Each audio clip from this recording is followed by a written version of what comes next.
married to this, it is high time that clear and precise uniform protocol and guidelines are issued in anticipation to the vaccination of more Filipinos and the steady reopening of our society. You know,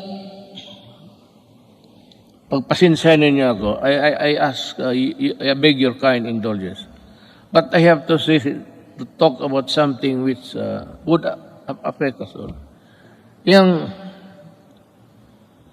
It seems that this government is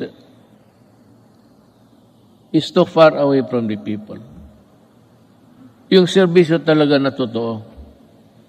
Nung isang araw nakita ko, I don't have to know what place was that. Ang mga tao nakapila. And they said that they were there at 4 o'clock. Lumalakas yung ulan, sa payong lang sila. So nanonood ako sa report because I listen to the report every morning. Makukuha mo sa mga radio station yan eh. So I was having breakfast. I was listening to their TV. At nakita ko yung mga tao nakapila doon, malakas ang ulan. Sabi ko,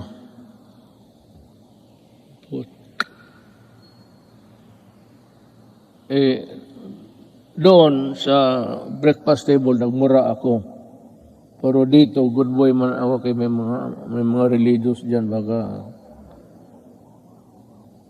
I thus call on the National Task Force Against COVID-19 to see to it that this happens. I mean the protection. We have spent enormous amounts of resources to build our capacities to overcome this pandemic. We cannot afford more lockdowns, lest our economy bleeds to the point of irreversible damage. Balitan ko, bakit mo papilahin? At sabi kasi doon, libre lahat na, wala nang ano. So nagpuntahan yung mga tao, nagpila, kasi wala nang lista-lista.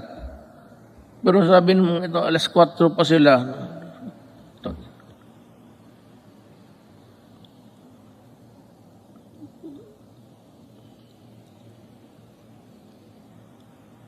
Hindi lang ako pwedeng alam mo sa totoo lang, hindi naman ako nagyayabang. I'm just an ordinary Filipino citizen.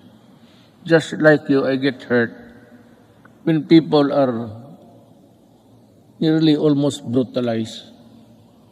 Bakit hindi ka magkuha? It's rain time. Malakas ang monsoon.